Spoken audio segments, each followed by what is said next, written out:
गीता के जिस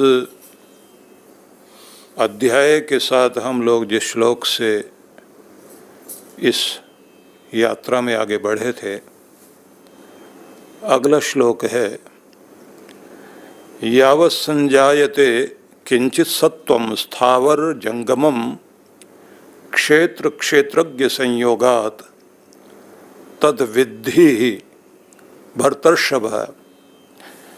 हे अर्जुन, इस बात को जान लो कि जो स्थावर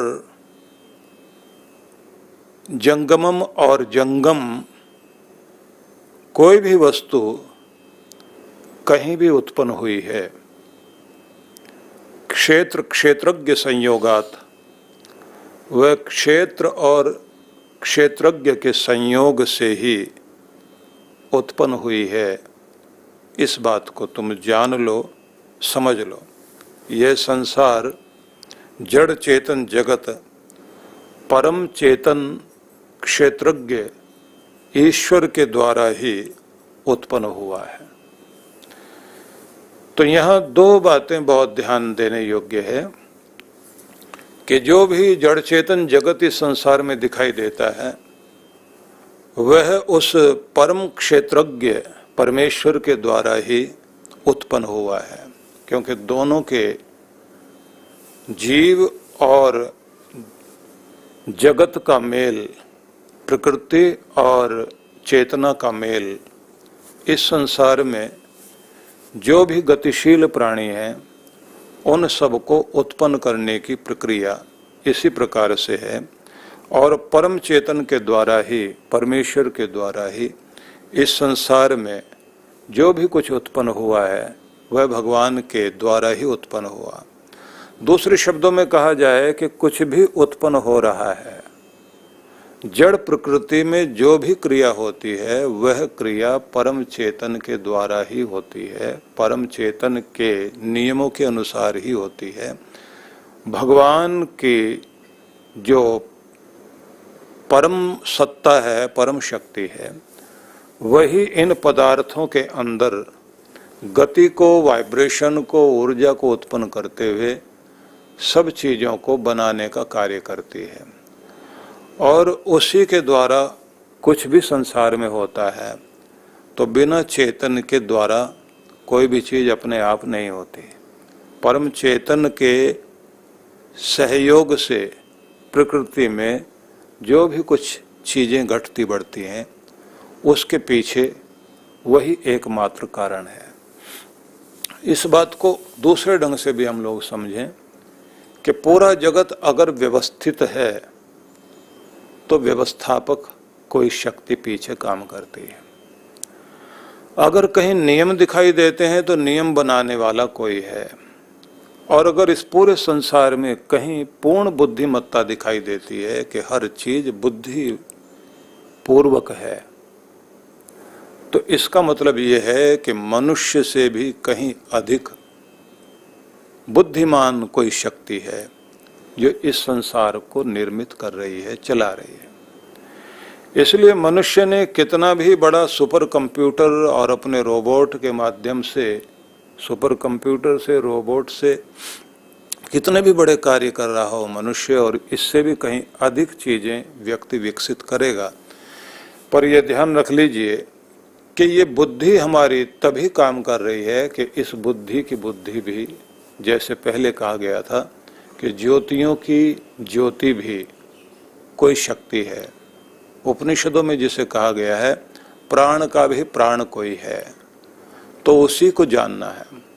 तो इस संसार में जो भी कुछ उत्पन्न हो रहा है, उत्पन्न होने वाली कोई भी वस्तु, कोई भी चीज है, कुछ भी गति हो रही है, उस गति को देने वाला परमात्मा है। लेकिन ये बात ध्यान रख लें, कृष्ण भगवान कह रहे हैं कि दो चीजों का मेल आवश्यक है, क्षेत्र का और क्षेत्रज्ञ का।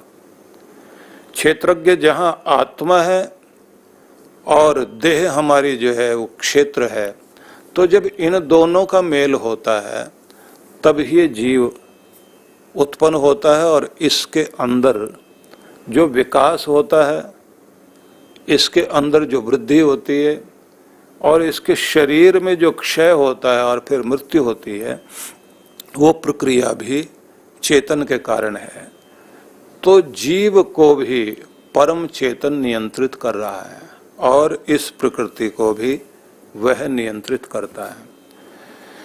देखने में आया है कि कभी आप सड़क पर देखें, अगर कहीं कुछ ईंटें ऐसे ही बिखरी पड़ी हों, एक इधर गिरी है एक इधर गिरी है, तो ये दिखाई देता है कि किसी गाड़ी से कुछ ईंटें नीचे सरक कर गिर गई। लेकिन अगर कहीं पर कुछ ईंटें संभाल कर ऊपर नीचे रखी गई हों, तब पता लगता है कि ये जो गिरी हुई थी ईंटें, वो तो बाई चांस गिर गई थी। क्योंकि बहुत सारे लोग ये कहते हैं कि इस संसार की उत्पत्ति को हम आकस्मिक मानते हैं, बाई चांस सब कुछ हो गया है, ये एकाएक अकारण हुआ है, इसमें कोई कारण नहीं है और इसमें कोई भगवान नहीं है। लेकिन ये ध्यान रख लीजिए कि कुछ भी चीज अपने आप होगी तो अपने आप में भी कारण तो होता है, लेकिन उस अपने आप हो जाने में, जैसे किसी ट्रक से या किसी गाड़ी से, किसी बैलगाड़ी से कुछ ईंटें नीचे गिर गई तो बेतरतीब गिरी हैं, लेकिन जब कहीं रखी गई हैं ईंटें तो उनके रखने का तरीका दिखाता है, किसी ने बुद्धिपूर्वक व्यवस्था बनाकर रखा है, तो किसी चेतन का काम वहाँ दिखाई देता है। बाई चांस कोई भी चीज बनेगी तो उसमें बुद्धि पूर्वक कार्य नहीं होगा। एक बात, वह पूर्ण रूप से व्यवस्थित नहीं होगा, उसके कोई नियम नहीं होंगे। एक जैसे नियम जो पूरे संसार में दिखाई देते हैं तो नियामक है, सब चीजें नियंत्रण में है, तो कोई न कोई ब्रेक लगाने वाला, कंट्रोल करने वाला, कोई नियंत्रण करने वाली शक्ति पीछे है, और वो इतनी बड़ी है कि वहाँ कोई भी चीज अपनी मनमानी नहीं कर सकती, मनमानी करते ही दंड मिलता है। तो क्षेत्र और क्षेत्रज्ञ के द्वारा ही इस संसार की चीजें बनती हैं, और वो चीजें कौन सी, कि चाहे वो स्थावर हो, मतलब जड़ चीजें हों, या चेतन जो भी जीव इस संसार में चलते फिरते दिखाई देते हैं। इस श्लोक के बाद हम अगले श्लोक में चलते हैं। अगले श्लोक में बताया गया, समम सर्वेषु भूतेषु तिष्ठन्तम परमेश्वरम विनिश्यत स्वविनिश्यन्तम यह पश्यति स पश्यति। जो मनुष्य परमेश्वर को सब भूतों में, यहाँ भूतों से मतलब हो गया पंच महाभूत, यह अग्नि, वायु, जल, आकाश आदि, पृथ्वी, इनको, या फिर भूत का मतलब हो गया प्राणी मात्र, वहाँ भूत प्रेत नहीं है। तो जो मनुष्य परमेश्वर को सभी भूतों में, जड़ चेतन में समभाव से स्थित, तिष्ठन्तम परमेश्वरम, परमेश्वर को सबके अंदर ठहरा हुआ, स्थित हुआ देखता है, और विनिश्यत स्वविनिश्यन्तम, विनाशील जगत में अविनाशी को, परमेश्वर को जो देखता है वह यथार्थ देखता है, वही वास्तव में सही देखता है। मतलब क्या हुआ इसका? इसका अर्थ हुआ कि जो भी इस विनाशशील जगत में, परिवर्तनशील जगत में अपरिवर्तनशील है, अपरिवर्तनशील अविनाशी जो कभी नष्ट नहीं होता, नष्ट होने वाले जगत में नष्ट न होने वाली एक शक्ति है जिसे परमेश्वर कहते हैं। तो जो उसे उसमें देखता है कि हर चीज मिट गई, लेकिन उसके अंदर कुछ ऐसी चीज है जो मिटती नहीं। हमारी देह के अंदर हमारा जो आत्मा है, तो देह जल जाएगी, शरीर जल जाएगा, लेकिन वो आत्मा नहीं जलती, जो कटता नहीं, मरता नहीं, जलता नहीं, सूखता नहीं, गीला नहीं होता, पानी में डाल दें तो देह गल जाएगी, लेकिन जो गलता नहीं वह परमेश्वर है।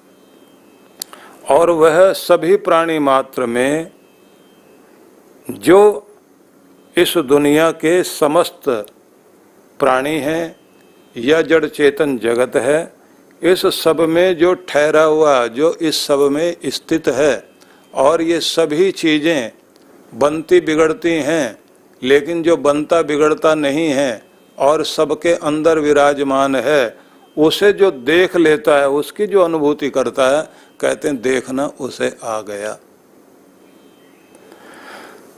तो ये बहुत महत्वपूर्ण चीज है, नश्वर भूतों में अनश्वर को देखना। सब जग में होते हुए परिवर्तन जिसके कारण है, वह स्वयं अपरिवर्तनशील है। जन्म, वृद्धि, क्षय, मृत्यु, ये जो विकार जिसमें नहीं है, लेकिन जिसके कारण ये सब विकार इस दुनिया में हो रहे हैं। किसी का जन्म हो रहा है, किसी की मृत्यु हो रही, कोई बढ़ रहा है, कोई घट रहा है। तो जो विकार इस पूरी पृथ्वी से लेकर जितना भी ब्रह्मांड में वस्तुएं हैं, जो भी इस संसार में बना हुआ है, बनी हुई हर चीज एक दिन बिगड़ती है, हर संयोग एक दिन वियोग में बदलता है। इस संसार में कुछ भी अगर जन्म ले रहा है तो समय के साथ में उसका क्षय भी जरूर होता है, लेकिन ये सारे परिवर्तन जिसके कारण है वह परमेश्वर, वह परम चैतन्य अपरिवर्तनशील है, वह नहीं बदलता। तो उसको जो देखे, उसको जो अनुभव करे कि सब चीजें मिट रही हैं, बन रही हैं, और विकारों से चीजों के अंदर परिवर्तन हो रहे हैं, एक चीज से दूसरी चीज में परिवर्तन होना, इसको विकार कहा गया यहाँ। तो इन सब विकारों के अंदर भी जो अविकारी है, जिसके अंदर कोई विकार नहीं आता, वही है परमात्मा, लेकिन वो सब में है। और एक बात और, बहुत सारे लोग ये कहते हैं कि सब में है, तो कुछ लोग कहते हैं यहां तो है लेकिन यहां नहीं है। मतलब वो कहते हैं कि अगर कहीं कोई गोबर पड़ा हुआ है या इसी तरह का कूड़ा करकट पड़ा हुआ, कोई गंदी चीज पड़ी हुई है, तो क्या भगवान उसमें भी है? और अगर उसमें है तो गंदा हो जाएगा वो तो कुछ मत पंथ वाले ऐसा कहते हैं कि नहीं, उसमें नहीं है भगवान, क्योंकि अगर उसमें कहोगे तो वो गंदा हो जाएगा। तो ये बात जरा सोचने वाली है कि सूरज की किरणें तो सब पर पड़ती हैं, तो क्या वो गंदी होती हैं? इसलिए अग्नि को पावक कहते हैं। पावक इसलिए कहते हैं क्योंकि वो पावनी है, वो पवित्र है। यद्यपि अग्नि में भी चीजें डाली जाएं, तो डालने के बाद आप देखते हैं कि कोई रबड़ डाल देता है तो एक अलग तरह की दुर्गंध आने लग जाती है, और अगर उसमें मिर्चें डाल दी जाए तो आंसू आने लग जाते हैं, और सुगंध वाली चीज़ डाली जाए तो खुशबू आने लग जाती है। लेकिन फिर भी ये बात ध्यान रख लीजिए कि वो हवा के कारण आपको हो रहा है, अग्नि अपने आप में पवित्र ही रहेगी। अग्नि में कोई भी किसी भी तरह का विकार नहीं आता, भले ही उसको विध्वंसक बना दो, चाहे अग्नि को आप अपने भोजन पकाने वाला साधन बना लो। तो जैसे अग्नि जो है अपवित्र नहीं होती, जैसे आकाश में धूल, मिट्टी, आंधियां सब चलती हैं, लेकिन आकाश वैसा का वैसा रहता है, क्योंकि आकाश तो व्यापक तत्व जैसा है। तो परमात्मा कहीं पर भी रहे, ये गंदा होना, मिटना, सब चीजें होना, ये सब परमात्मा में नहीं होता। सारे विकार जो भी परिवर्तन होते हैं इस संसार में होते हैं, वो अपने आप में परम शुद्ध है, परम पावन है। आत्मज्ञानी ज्ञान चक्षु से जीव जगत के समस्त प्राणियों में निवास करते हुए परमेश्वर को जब देखता है, उसका अनुभव करता है, जो परमात्मा अजन्मा है, जो परमात्मा अविकारी है, जो परमात्मा अव्यय है, जो परमात्मा अमृत स्वरूप है और जो एक ही है, उसे सब प्राणियों में जो चेतन जीव जगत में भी परम चेतन की जो अनुभूति करता है, कहते हैं उसे देखना आ गया। इसके बाद इससे अगले श्लोक में जब हम चलते हैं तो वहां पर कहा गया समम पश्यन ही सर्वत्र समवस्थितमीश्वरम न हीनसत्यात्मनात्मानं ततो याति पराम गतिम। जो पुरुष सब में समभाव में स्थित परमेश्वर को समान देखता है और अपने द्वारा अपने को नष्ट नहीं करता, न हिनस्ति आत्मानम आत्मना, अपने आप को अपने द्वारा नष्ट नहीं करता, ततो याति पराम गतिम, तब उसको परम गति की प्राप्ति होती है। तो ये थोड़ा लोगों को मुश्किल लगता है कि ये क्या कहा गया, क्योंकि विरोधी शब्द दिखाई देते हैं। तो सबसे पहले तो बात ये समझ लीजिए, समम पश्यन ही सर्वत्र, जो सब जगह समभाव से स्थित परमेश्वर को सब में समान रूप से देखता है। भगवान सब में सभी जगह सम रूप से अवस्थित है, स्थित है, कहीं कम ज्यादा नहीं है। इसको जो देखता है उसकी परम गति होती है, और जो अपनी आत्मा से अपने आपे से स्वयं को नष्ट नहीं करता उसकी गति होती है, परम गति को प्राप्त होता है। अब ये क्या चीज है, ये समझना है। तो इसे समझने के लिए हमें एक बात ध्यान देनी होगी कि भगवान कोई किसी एक स्थान पर अधिक है और एक स्थान पर कम है, का ऐसी गलतफहमी नहीं पालनी चाहिए। भगवान सब जगह एक जैसा ही हर चीज में है। हमारी अनुभूति के लिए जहाँ कहीं अनुकूल पड़ता है उस स्थान को हम अधिक पूजनीय, क्योंकि वहाँ की वाइब्रेशन हम वैसी बना लेते हैं, वहाँ बैठकर हम पुकारते हैं, वहाँ उसकी अनुभूति होने में हमें आसान हो जाता है और हम उसको बोलने लग जाते हैं ये जागृत स्थान है। वाइब्रेशन वहाँ अधिक बन गई, वहाँ हमने वातावरण को पवित्र कर लिया, वहाँ हमने वैसे साधन जुटा लिए, तो वो समभाव से स्थित परमात्मा सब जगह एक जैसा ही है, लेकिन वहाँ प्राप्त करने में आसानी हो जाएगी। इसलिए वो तीर्थ स्थान हो सकता है, वो कोई महत्वपूर्ण स्थान हो सकता है, लेकिन ऐसा नहीं है कि वहाँ भगवान ज़्यादा है और जहाँ कहीं शमशान घाट है और कोई बुरी जगह है तो वहाँ परमात्मा कम है। वो तो सब जगह एक समान ही है। ये बात बहुत ढंग से समझने की है कि भगवान सब जगह सम रूप में है। और कमाल की बात यह है कि जब आपको अपने अंदर सही ढंग से स्वयं को आप नहीं मारकर स्वयं के अंदर जागृति ले आते हैं तो आप कहीं भी जाकर बैठेंगे वहीं उसकी अनुभूति होने लग जाएगी। जो अपने आप को अपने से नष्ट नहीं करता तो वो क्या है वो भी अभी समझेंगे हम लोग, लेकिन उससे पहले एक बात जरूर समझ लीजिए कि जिस व्यक्ति ने अपने अंदर वह साधना के द्वारा, अपने प्रशिक्षण के द्वारा, अपने ज्ञान के द्वारा वह स्थिति उत्पन्न कर ली है कि उसका ध्यान भगवान से जुड़ जाता है, तो ऐसे व्यक्ति को अनुकूल और प्रतिकूल स्थान कोई भी हो वहाँ उसका ध्यान लग जाता है। इसलिए कुछ ऐसे साधुओं के बारे में कहा जाता है कि जो बाजार में जा रहे थे, बाजार में जैसे ही गए तो अभी मार्केट खुली थी, तो मार्केट खुली थी तो वहाँ पर जो है कोई लोहार की दुकान है, कोई सुनार की दुकान है, कोई कुम्हार की दुकान है, कोई बढ़े की दुकान है, और खटखट की आवाजें आ रही हैं। तो उन्होंने जैसे ही देखा किसी मंदिर से घंटे घड़ियाल की आवाज आ रही है,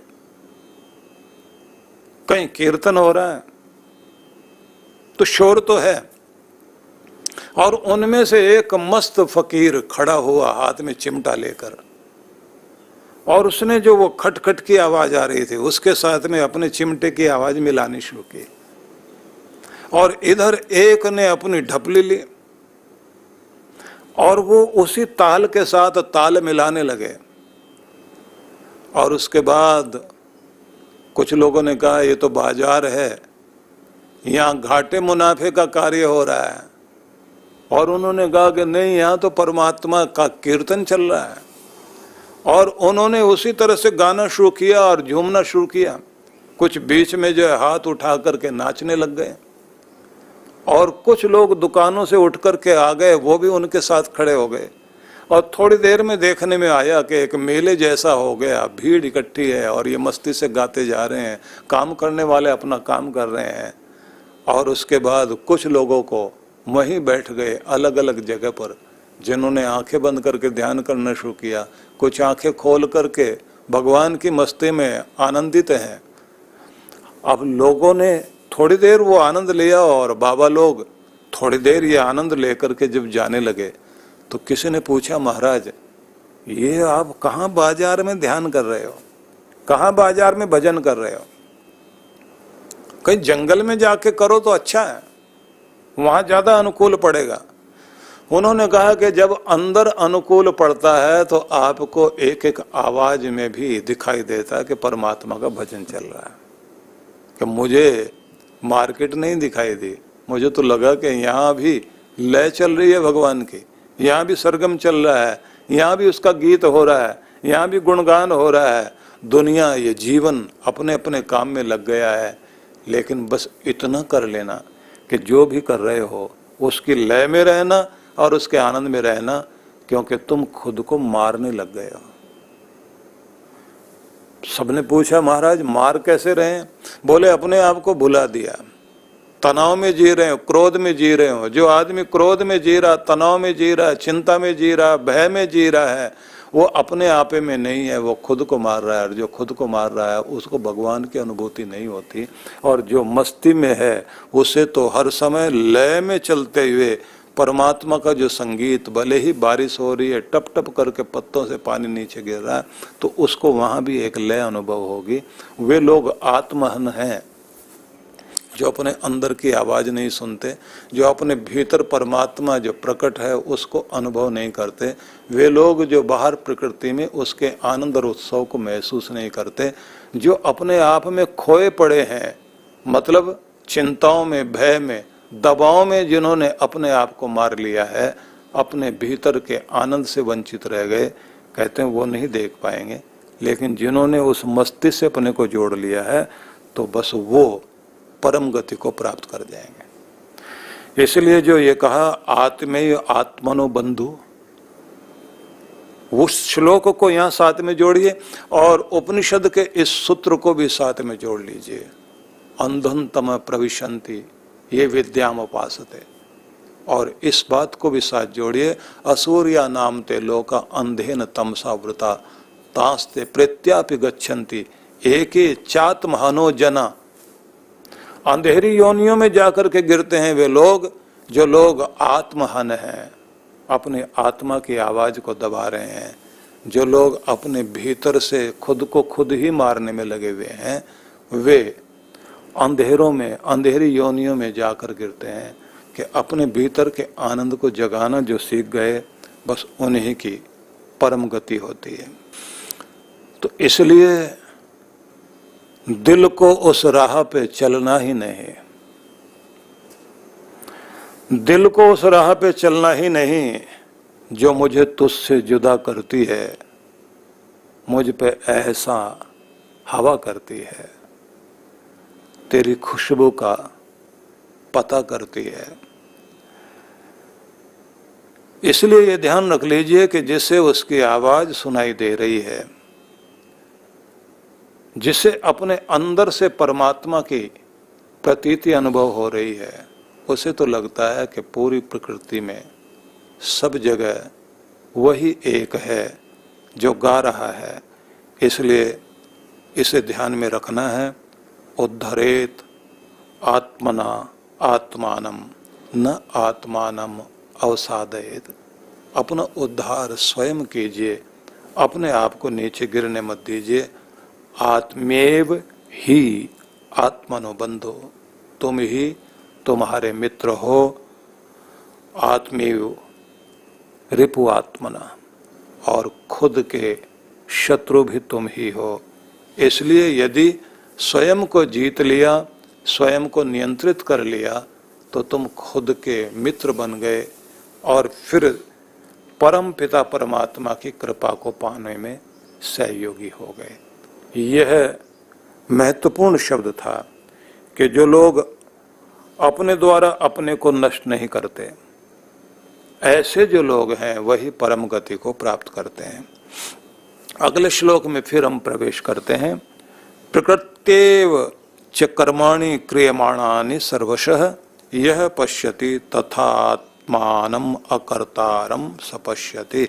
जो यह देखता है कि समस्त कर्म पूर्ण रूप से प्रकृति के द्वारा किए जा रहे हैं, वही वास्तव में देखता है।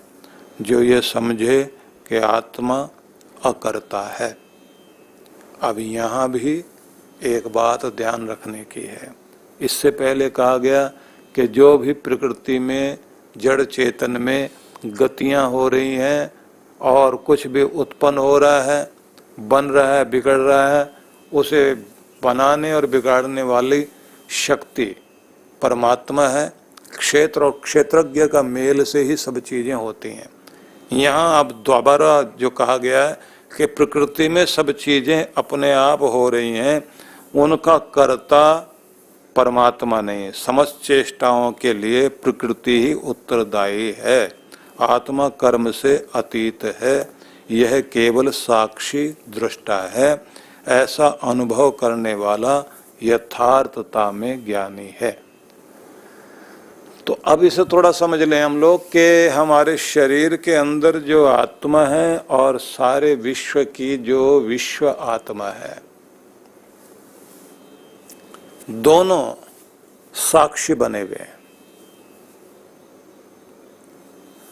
लेकिन दोनों के होने से ही संसार में गति आती है, पदार्थों में गतिशीलता होती है। आत्मा शरीर में है तभी आकार शरीर का बढ़ता है। आत्मा छोड़ देती है तो फिर वो मिटने लगता है। तो ये तो बात सच है, लेकिन ये बात ध्यान रख लीजिए, आत्मा शरीर से मिल गई और जीवन चलने लग गया। अब प्रकृति में उसके होने के कारण, आत्मा के होने के कारण अपने आप परिवर्तन होने शुरू हो जाते हैं, वो भी आत्मा के होने के कारण। हाँ, एक बात और ध्यान रख लीजिए कि फिर आत्मा शरीर को छोड़ दे और शरीर पड़ा हुआ है और कोई उसे छेड़े नहीं, तो फिर परम चेतन के द्वारा पूरी सृष्टि में जो व्यवस्था है उसके अनुसार उस शरीर के अंदर परिवर्तन होने शुरू हो जाएंगे। वो परिवर्तन होंगे उसके गलने के, वो मिट्टी में मिलना शुरू हो जाएगा। इसलिए भगवान की व्यवस्था पूरे संसार में इस तरह से काम कर रही होती है कि जैसे आप किसी पेड़ के नीचे देखते हैं पत्ते गिरे और वो जीर्ण शीर्ण हो रहे हैं, वो फट गए हैं, गल गए हैं, उनके धागे धागे से दिखाई दे रहे हैं, लेकिन उन्हीं के अंदर से नीचे से कुछ अंकुर भी निकल रहे हैं। तो दो चीजें दिखाई दे रही हैं, एक जो पत्ता अभी गलकर मिट्टी में मिल रहा है और उसी के नीचे जमीन के अंदर से कोई अंकुर बाहर भी आ रहे हैं। तो प्रकृति दोनों काम कर रही है, मिटने वाले को मिटा रही है और उगने वाले को उगा रही है। किसी का जन्म हो रहा है और कोई जा रहा है। ये जो भी कुछ हो रहा है, समस्त चेष्टाओं के लिए जो भी कुछ संसार में गतियां आ रही हैं, है वो चेतन के कारण, लेकिन प्रकृति अपने आप इनको गतिशील किए हुए हैं। इसलिए प्रकृति के अपने नियम हैं, उन नियमों के आधार पर संसार में कार्य हो रहे होते हैं। और इस प्रकृति के नियमों का जो फायदा उठाकर उनका उपयोग करना शुरू कर दे, तो वह फिर इस प्रकृति को अपने सहयोगी बना लेता है। और ये सहयोगिनी बनकर के प्रकृति फिर उसका साथ देती है। जैसे मनुष्य ने हवा को टायर में भरा, मनुष्य ने जो है अग्नि का प्रयोग इंजन में किया, और उस अग्नि को बढ़ाने के लिए उसने ईंधन डाला। जिस तरह से आप देखते हैं कि आपके इंजन के अंदर, गाड़ी का जो इंजन है उसमें डीजल या पेट्रोल, वो तो ईंधन बन गया, और जो स्पार्किंग करने वाले चीजें उसमें लगी हैं, वो स्पार्क करके चिंगारी पैदा कर रहे हैं। वो चिंगारी जो है जैसे ही उस पेट्रोल में डीजल में जाकर लगती है तो वहां पर अग्नि प्रकट होती है, और उस के द्वारा जो पिस्टन में जाकर के धक्का लगता है उससे पहिया घूमता है। तो एक चक्र घूमने लग गया। अब उसको कितना नियंत्रित करना है, कितना तेजी से चलाना है, तो ईंधन उतना ही डाला जाएगा। उसे बढ़ाना है तो ईंधन ज्यादा बढ़ा दिया, और वो लगातार अग्नि जो है वो धक्का दे करके उसे गोल गोल घुमा रही है।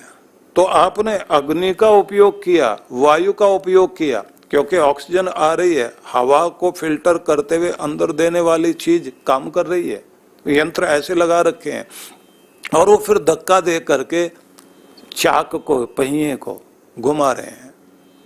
अब आप अपनी गाड़ी में बैठकर काम कर रहे हैं, तो आपने अग्नि का भी उपयोग किया, हवा का भी उपयोग कर लिया, और पंच तत्व साथ में लगाया। कहीं ज्यादा गर्म ना हो जाए तो पानी का भी प्रयोग वहां पर हो रहा है। तो पांचों तत्वों का उपयोग आप कर रहे हैं, तो उसके कारण आप दौड़ भी रहे हैं, जा रहे हैं, गाड़ी का साधन प्रयोग कर रहे हैं, और उन्हीं पंच तत्वों से आपने अपना मकान बना रखा है। क्योंकि आपको ये नियम सब मालूम हो गए, इसलिए आप काम कर रहे हो। तो प्रकृति अपने आप सब चीजें कर रही है, लेकिन वो अपने आप जो हो रहे हैं प्रकृति के अंदर, इन नियमों को जो जान लेता है वह प्रकृति का उपयोग करने वाला बन जाता है। लेकिन जो नियम नहीं जानता तो फिर प्रकृति उसके ऊपर हावी हो जाती है। इसलिए सारे कर्म जो कर्मेंद्रिय और इंद्रियों के द्वारा मन बुद्धि से जो संपन्न होते हैं उसमें कारण बनती है प्रकृति, लेकिन आत्मा साक्षी बनकर उसे देखता है और वह अकर्ता की स्थिति में रहता है। इसी प्रकार से परमात्मा इस पूरे संसार में एक ऐसी व्यवस्था बनाकर संसार को जोड़ देता है। फिर प्रकृति के नियम के अनुसार संसार में कार्य चल रहे होते हैं। समय के साथ सूरज उगेगा और वही संसार का समय का एक प्रतिमान बन गया है, जिसके कारण संसार की घड़ियां सूरज से जुड़ गई हैं। जहां जिस देश में जितने समय में सूरज जब उगेगा उसी के अनुसार वहां का दिन माना जाएगा, इसके छिपने के अनुसार वहां की रात मानी जाएगी, उसके अनुसार माना जाएगा कि यहाँ कितने बजे हैं, कितना समय हुआ। जैसे भारत का अपना समय है। अब भारत किसी समय में बहुत बड़ा था कि बांग्लादेश और पाकिस्तान वाला भाग भी भारत का ही था, लेकिन अब 3 समय हो गए हैं। अगर हम देखें तो एक आधा घंटा आगे है जो हम बंगाल को देखते हैं, बांग्लादेश को देखते हैं, और जब पाकिस्तान को देखते हैं तो आधा घंटा पीछे है, और हम अपने समय में हैं। ऐसे आप देखेंगे कि अलग अलग देश हैं, कोई 4.5 घंटे आगे हैं, कोई पीछे हैं। जैसे आप लंदन को और ऑस्ट्रेलिया को देखेंगे, तो सारे चीजें जो भी हमारे इस संसार में समय का कीर्तिमान बना हुआ है उसको व्यवस्थित कर रहा है सूर्य। लेकिन सूरज को रोज रोज भगवान आदेश दे कि तुमने ऐसे करना है, एक एक चीज को जाकर आदेश दे, उसने एक व्यवस्था बना दी और प्रकृति में अपने आप चीजें चल रही हैं।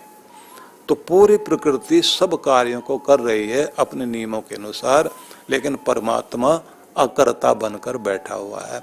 ऐसे ही देह में आत्मा जो है अकर्ता बना हुआ है, साक्षी बना हुआ है, और शरीर के अंदर के नियम, प्रकृति के नियम, वह सब कार्य करा रहे हैं। उसी के अनुसार सत्व रज तम के अनुसार हमारे अंदर अलग तरह की इच्छा की लहर उठती हैं। उन इच्छा की लहरों को मन और बुद्धि के द्वारा इंद्रियां फिर पूरी करती हैं, और इस तरह से हम संसार में कार्य कर रहे होते हैं।